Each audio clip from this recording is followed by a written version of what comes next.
Hey foodies, welcome into another video. I'm DustFood, and today we are going to deliver on a promise for once and actually do a video that I said in a past video I would make. This time we are going to look at what your killer main says about you, because last week we looked at what your survivor main says about you, and while I meant to have this video out last week, life got busy, life got crazy, you know how it is. But we are going to do it, and I realize I'm tabbed out right now, so you can't even hear the lovely music in the background for my trapper here. But yeah, so I'm not going to waste your time on this one, and I always say that, I'm not going to waste your time, and then I go on all kinds of tangents like this one and waste your time. So let's get right into it, and I'll try to actually timestamp it this time, because I know I should have done that for the last one. But anyway, what does your killer say about you? And we're going to do it for all 27, so don't you worry, we're going to get through this together, you and I. Okay, so the Trapper. Playing as the Trapper tells me you likely fall into one of two categories. Category 1 has played the game for a very short amount of time. Category 2 has played for a very, very long time. For the first category, they likely saw Trapper was the cover boy and the resident Jason Voorhees stand-in and thought he was probably a good choice of mains. Those poor bastards. For more experienced Trapper mains, they're well aware of his limitations, but they don't care. They relish the challenge of finding new and innovative ways to force survivors into their web of traps. The skill level of Trapper mains varies more so than most killers, but one thing remains constant. They live for that moment when a bear trap snaps shut and a survivor cries out in pain. It's not as malicious as it sounds though, they're mostly just happy to have gotten value out of their power. Alright, number 2, the Wraith. Wraith mains. Wraith mains are cuties, full stop. Even though the Wraith is actually a pretty good killer these days, probably a decent C tier or so, his mains are stuck in the days when he was amongst the very worst killers the game had to offer. Look for them to use highly meta builds, and yeah, 99.9 times out of 100, they're going to bring no-ed. Still, Wraith mains tend to be pretty far from the version of the Wraith that we see in the popular Salmonation shorts, where Wraith is snarky and witty and generally annoyed by those around him. Wraith mains seem to relate stronger to Wraith's actual lore as a quiet, gentle person who finds himself forced into a life of violence. I love Wraith mains. I just wish they didn't have to bring the strongest add-ons every single game. But whatever, man, whatever, we can live with it. Next up, Hilly Billy, the Hilly Billy boy. Okay, so these players are the ultimate chads of the DBD community. While most players care at least somewhat about winning, the typical Billy main is much more interested in landing really cool chainsaw hits. While they're not entirely opposed to the occasional M1, I find that most Hillbilly mains pride themselves on being mostly reliant on the more skill-intensive chainsaw. Current Billy mains are also survivors in their own right, not because they work on generators or anything like that, but because Billy mains became a dying breed after behavior nerfed the character far, far out of S tier. Thankfully, the Milkman Billy, which we can see here, the Milkman Billy outfit has led to a new crop of Billies, so hopefully DBD's Chad community can be taken off the critically endangered list. Oh, and one last thing. Billy mains definitely love the little scream he does when he does the chainsaw sprint. And I do too. It's cute. Next up, we have Sally Smithson, number 4, the Nurse. In 2019, a little movie came out called Joker, in which our main character, Arthur, is just beaten down by society until he eventually snaps and baba-booies a couple people. In many ways, Nurse mains are the Jokers of Dead by Daylight. They took their lumps, dealt with teabagging and clicky clicking, and the notification spamming, and then one day, they just snapped. They committed to learning not the way of the blade, but the way of the bone saw. They dedicated insane amounts of hours and countless losses to perfecting DBD's toughest killer. And one day, it clicked. After living for far too long as an ant, they were now the boot. In many ways, Nurse mains are the ultimate killing machines. Or they just like the character and can't play her well at all, which is also, you might run into that. I'm not saying that's not out there. Next up, we have number 5, which actually is not the Huntress.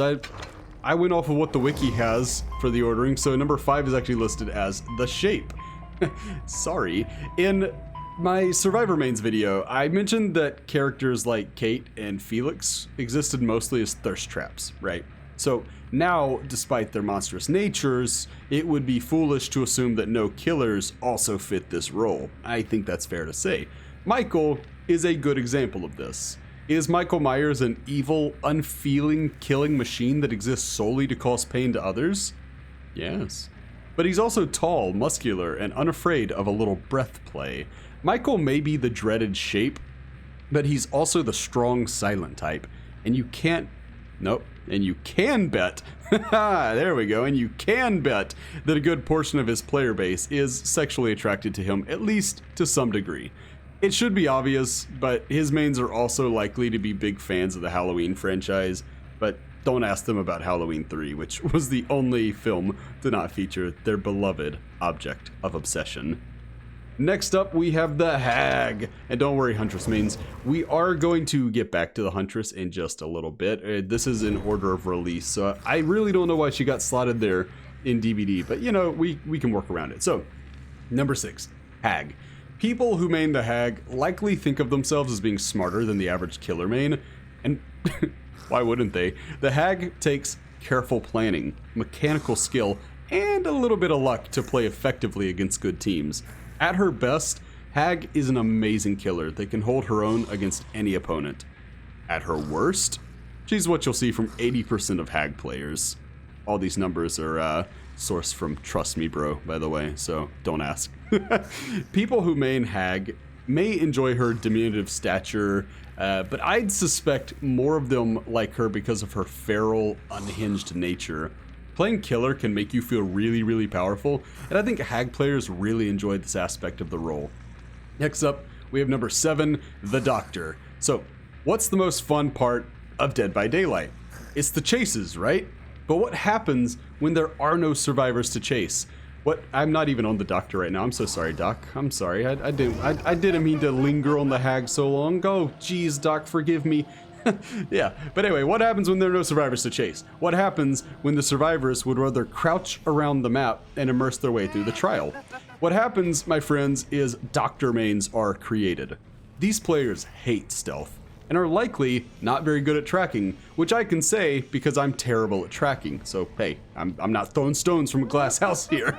They have a habit of losing scratch marks and letting a gen or two pop before they get their first down and hook.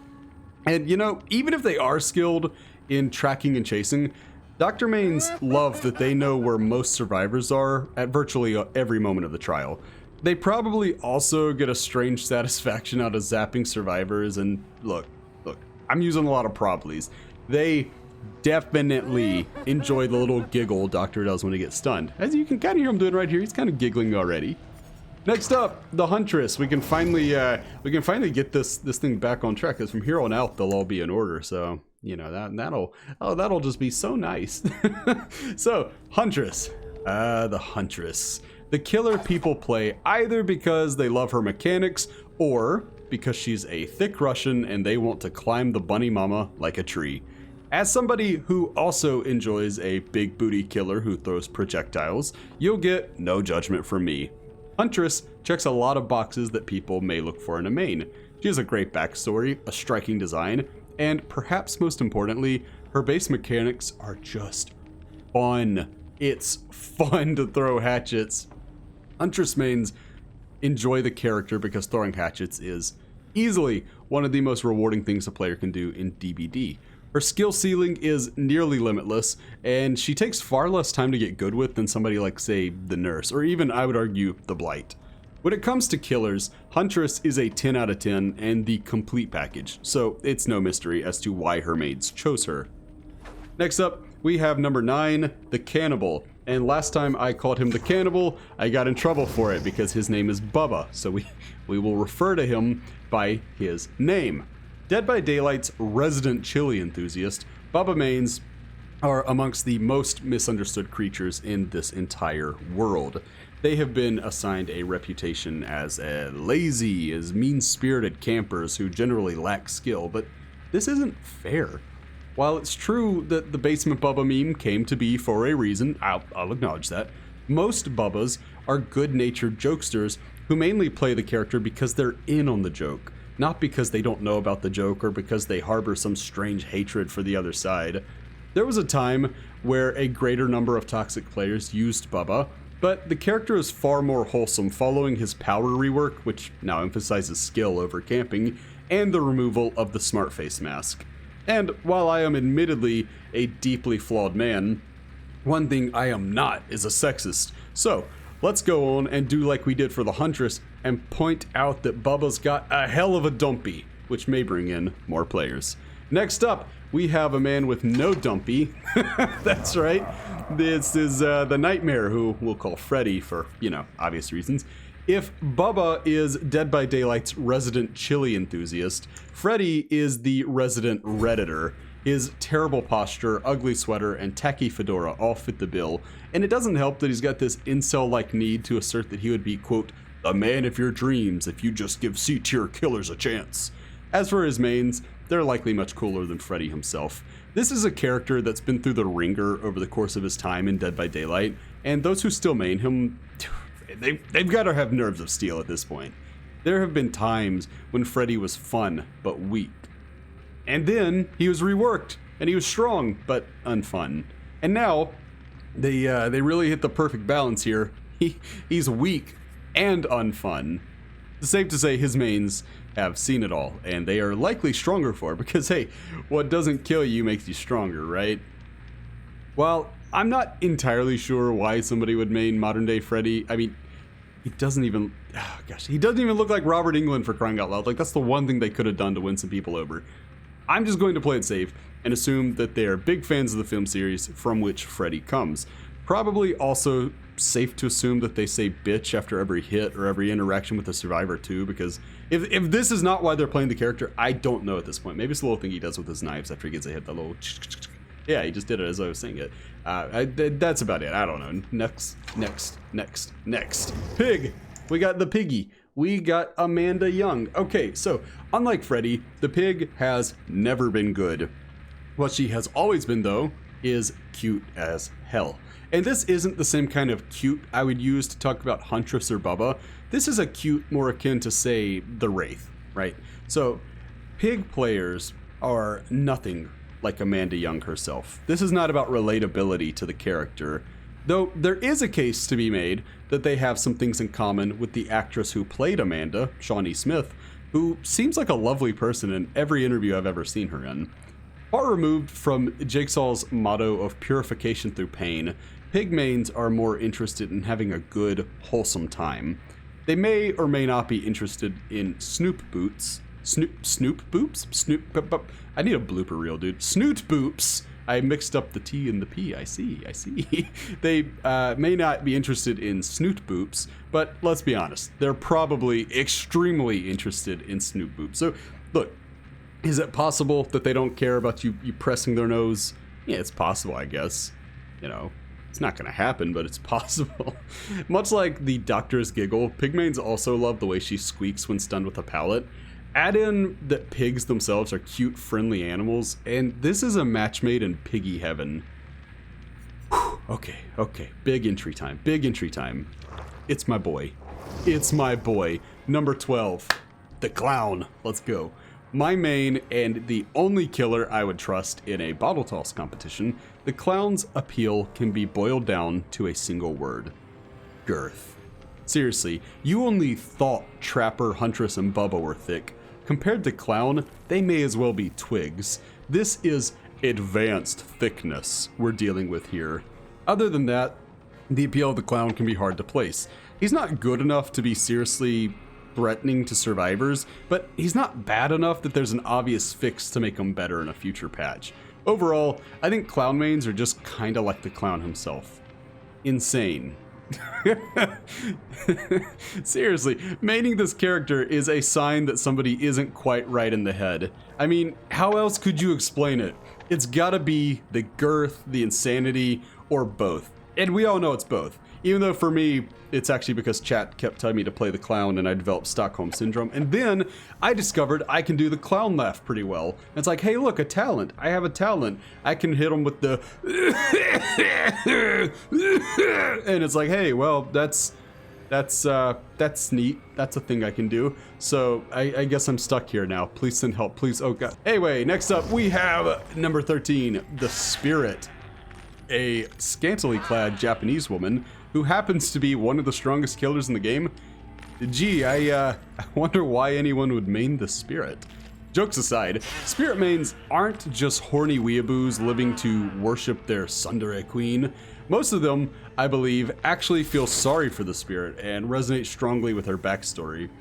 It's true that most killers have a generally sad, a generally sad history, but the story of a daughter being slain by her own father, the one man who should have sought her protection more than any other, is particularly upsetting, and I believe this story struck a chord with many players. She's also a pretty easy killer to learn, making her perfect for those who want nurse-like results without putting in the ridiculous amount of training. Seriously, you need like a second job to learn the nurse. Overall, Spirit mains probably aren't as bad as they're made out to be, but that doesn't mean I want to play against them, so I think I'll pass. Next up, we have number 14, the Legion, and I gotta scroll down, man. There's a lot for Legion here. I was so tempted.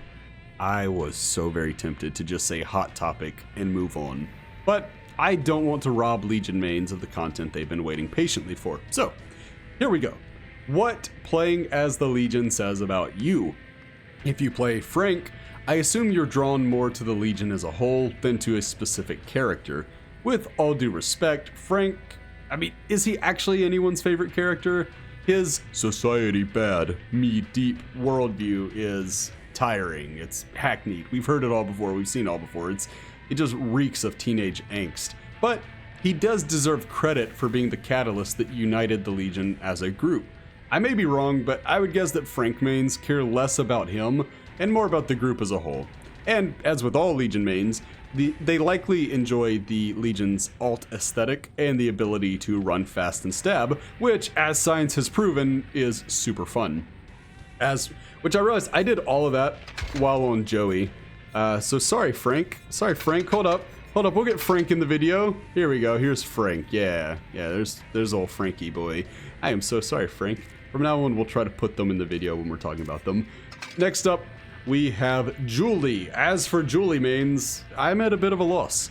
I don't know that I've faced a Julie in multiple months, so take my advice with a grain of salt here, like even more than usual, because again, I just don't face Julies. Julie is essentially gender-bent Frank, lacking much of the personality of her own.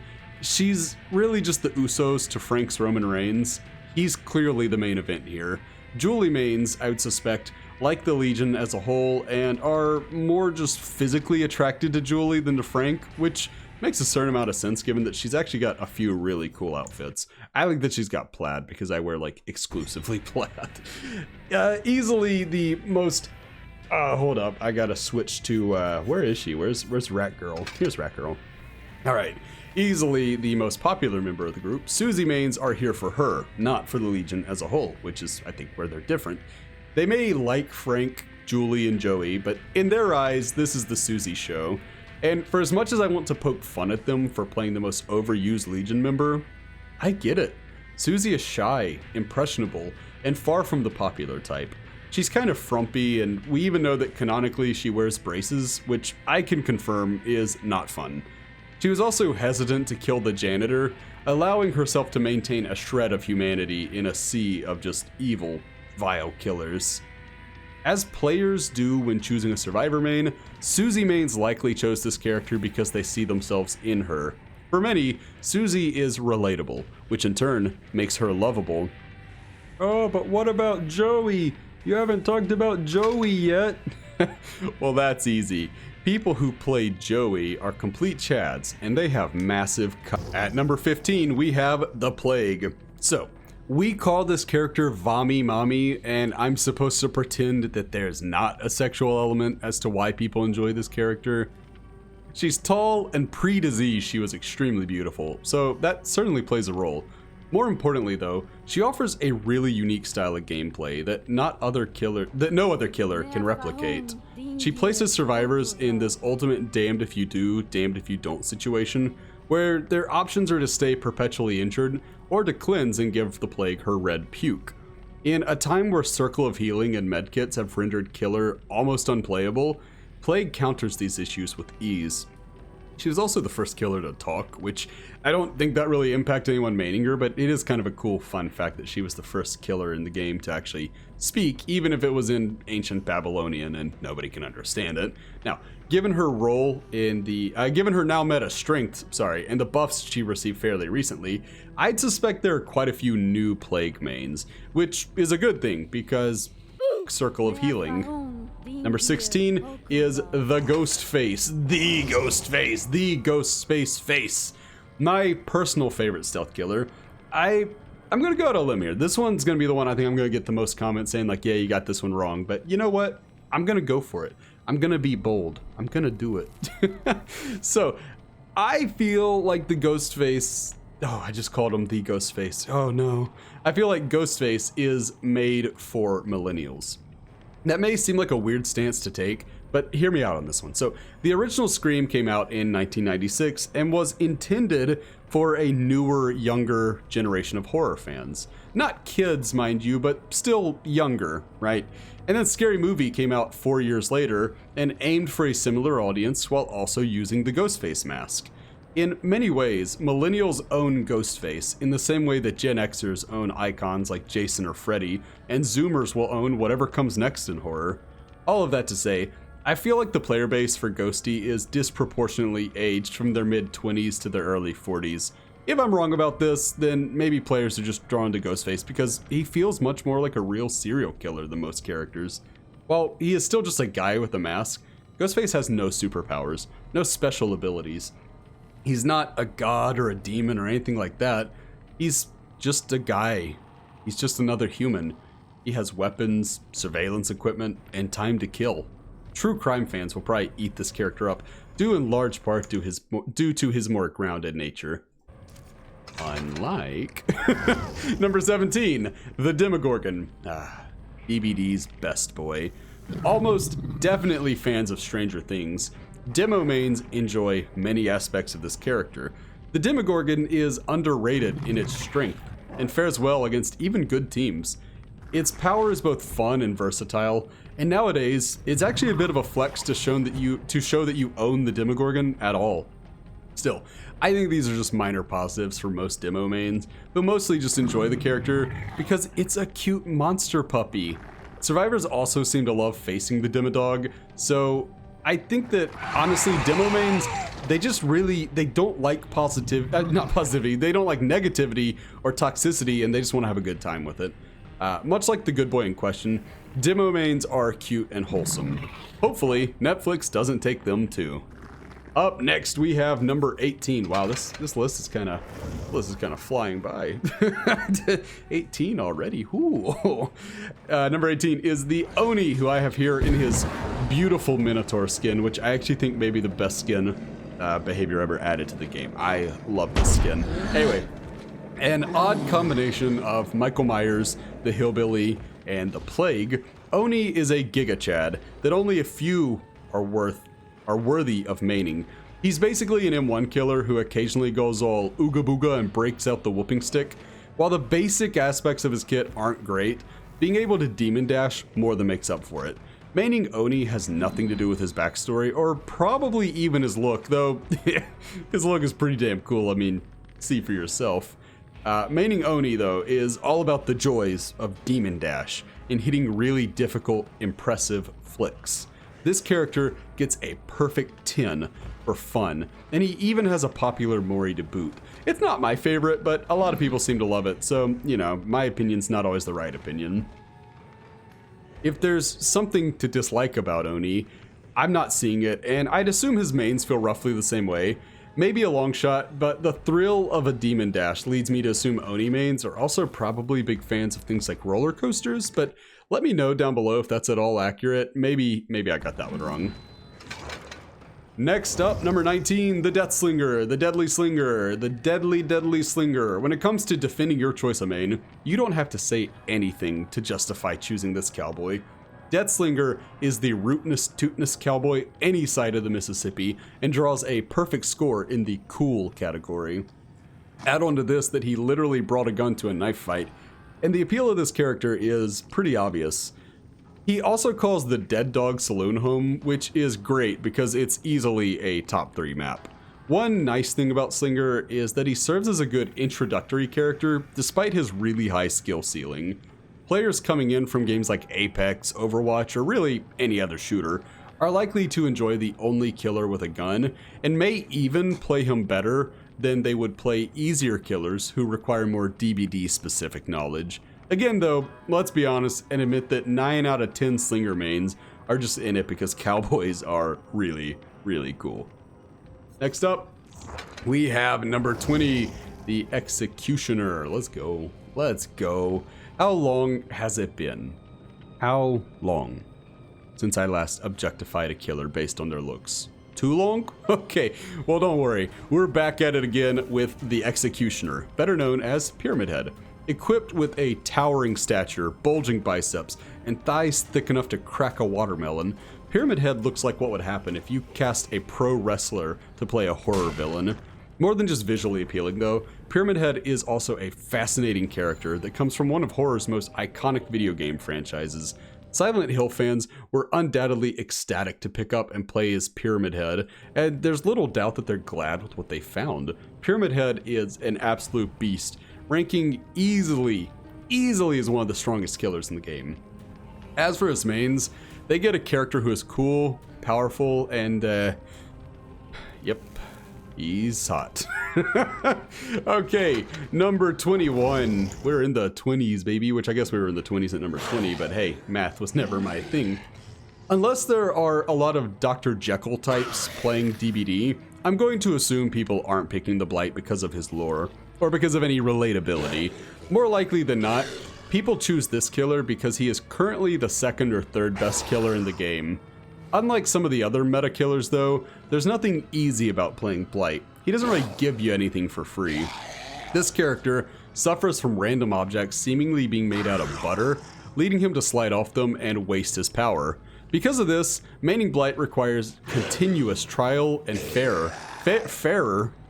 Oh my gosh, I guess that combined failure and error in my head. Is that what happened? Anyway, trial and error until a player can figure out what works and what doesn't. This in mind, Blight mains are dedicated and crafty. They don't back down in the face of adversity. Many Blight mains are probably former Hillbilly mains, given that the former essentially took the latter's place in the meta.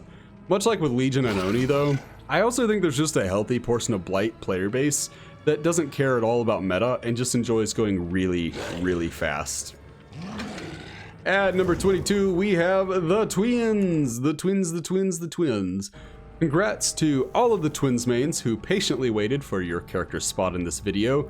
I am very proud of all 3 of you. Statistics show that the Twins are the most underplayed character in all of Dead by Daylight, which seems odd to me. They're certainly strong, with Victor serving as both a fun and meta power. They're extremely unique, with no other killer even kind of resembling what they do. And they reward both creativity and mechanical skill, which are pretty much universally seen as good designs for a killer. And yet, nobody seems to play the Twins. I think it's largely due to aesthetics. I mean, is there really a market for medieval French peasantry?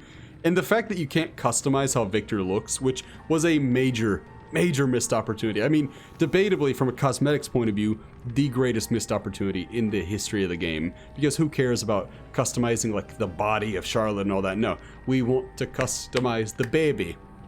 Gripes aside, those that main the Twins, yeah, they know what many others don't, right? These killers are both fun and viable, rewarding a nurse-like aggressive approach and punishing conservative gameplay.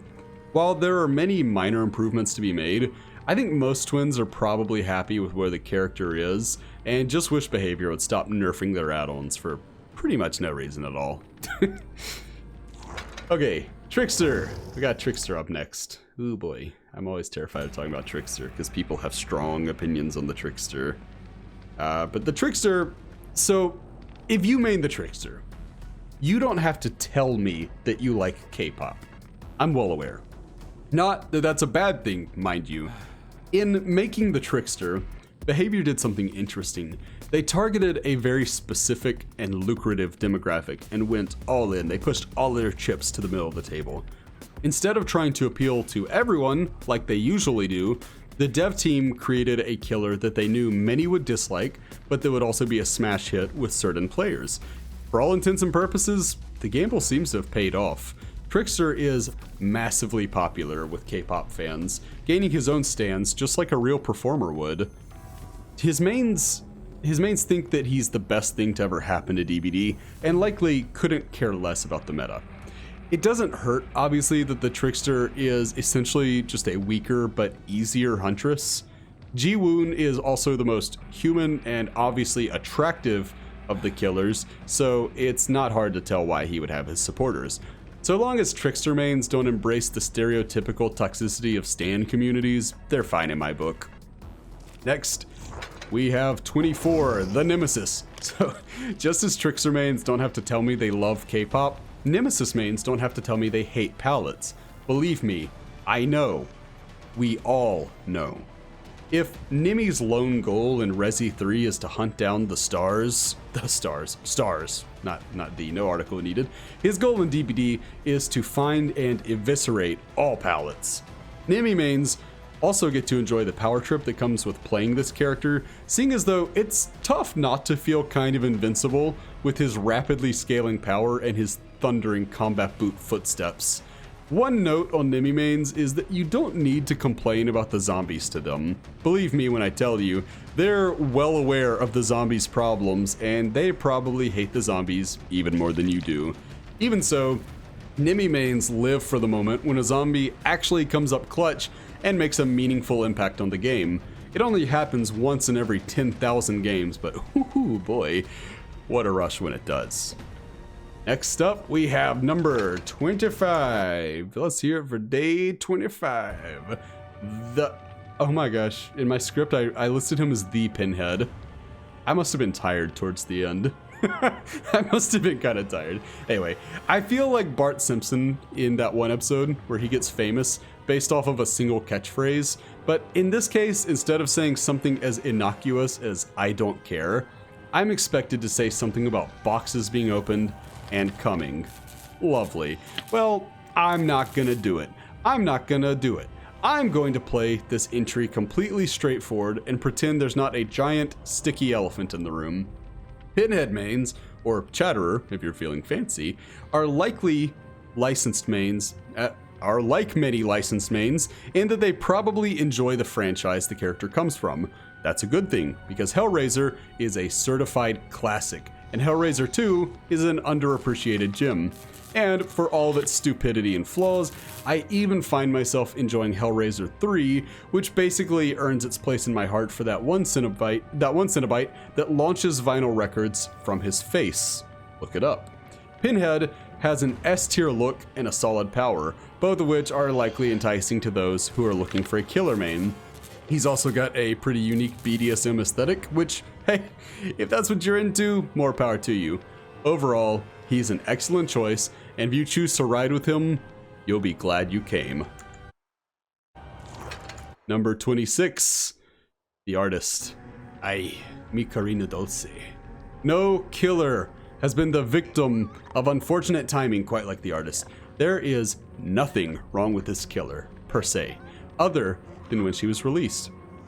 After a stream of seemingly endless anti-loop killers, Artist proved to be the straw that finally broke the camel's back and received tremendous backlash. If you look past the initial disappointment though, you'll find a killer who offers a great deal to those who choose to main her. Firstly, she's visually stunning, and I'm not saying visually stunning as in attractive as I have with the others, but stunning. Behavior's art team always kills it, but this was really tremendous work on their part, and they should be really proud. Power-wise, artist mains spam crows, or probably spam crows, more than they have to, enjoying a level of surveillance usually only reserved for doctor mains. Most importantly, I suspect that actual artists likely enjoy playing this character because they share a hobby. Artistic people tend to really appreciate one another, so there's likely a connection here. Karina is also Chilean, making her the only Latin American killer at the time of recording, which adds another layer of relatability for a massive market of players. Add on top of all these things that the artist is also a pretty strong killer, and you get a recipe for a character that probably deserves more mains than she currently has. A character, it should be noted, that I took an embarrassingly long time to come around on. Lo siento, Karina. And lastly, we have the Onryo, the last killer added to the game at the time of recording. The Onryo, or Sadako, as we'll call her from here on out, makes a pretty strong case for why people should main her. She's got one of the most iconic looks in all of horror, and stands as the de facto queen of the massively popular J-horror subgenre. Her power is fun, and she's already received an incredibly cool legendary skin. Her attack animation is also debatably the coolest in the entire game, though I say debatably, but like, who else are you gonna choose? It's a really, really cool one. You know, I think the main thing with her, right? Sadako mains enjoy that she's a straightforward character, one that prioritizes fun over what's meta. She's not some anti-loop goddess or some game-shifting powerhouse like Nurse, but rather she is just a unique and well-balanced killer that is generally fun for both sides.